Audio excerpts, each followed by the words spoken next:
Zinc may not be the first thing you think of when it comes to diabetes management. It's not as buzzy as cinnamon, not as controversial as carbs, and definitely not as glamorous as CGMs or keto. But behind the scenes, this humble little mineral is playing a surprisingly sophisticated role in blood sugar regulation, insulin dynamics, and long-term metabolic resilience. Think of zinc as the quiet IT guy in your pancreas. Not flashy, not loud, but absolutely essential to keeping the whole glucose system from crashing. First off, zinc is deeply involved in insulin metabolism. It helps with the storage, secretion, and structural stability of insulin, the hormone that unlocks your cells so glucose can go in and fuel your body. Inside your pancreatic beta cells, zinc acts like a molecular chaperone, packaging insulin molecules neatly so they're ready to be released when your blood sugar spikes. Without enough zinc, insulin gets sloppy. It becomes less stable, less effective, and may not be released properly when needed. It's like trying to run a tech company without a Wi-Fi password. Chaos, confusion, and probably some passive-aggressive alerts from your liver. Now here's where it gets more interesting. People with diabetes often have lower levels of circulating zinc, partly because high blood glucose increases urinary zinc loss. That's right, diabetes can actually make you pee out more zinc than usual, creating a vicious cycle.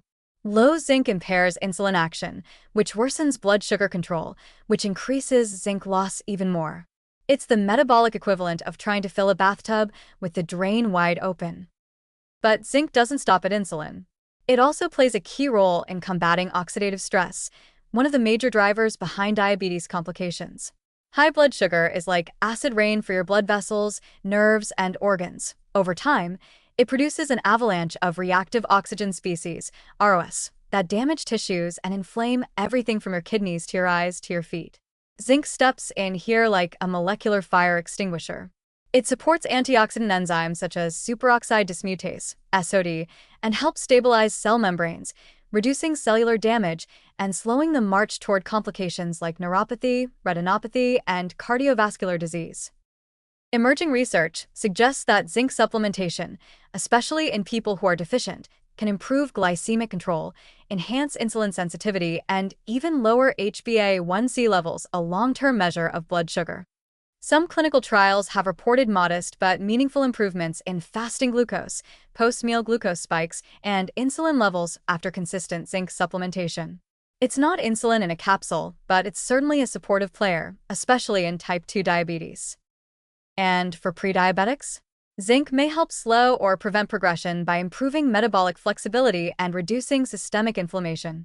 Think of it as a gentle nutritional nudge in the right direction before full-blown dysfunction sets in. So, how much zinc are we talking? For diabetics or those at risk, a daily dose of 15 to 30 milligrams is typically considered safe and potentially beneficial, though it should be monitored to avoid overdoing it. And just like everyone else, people with diabetes still need to mind the copper balance, especially if using high-dose zinc supplements long-term. Food first is still smart.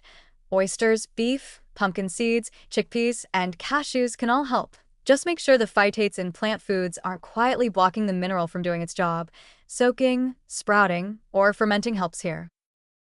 In the end, zinc won't replace your metformin, your healthy diet, or your walking shoes, but it might make all of them work better. And in a chronic condition like diabetes, where progress is often made in small, steady improvements, that's no small thing. A trace mineral with macro-level benefits? That's zinc in a nutshell. Or more accurately, in a pumpkin seed.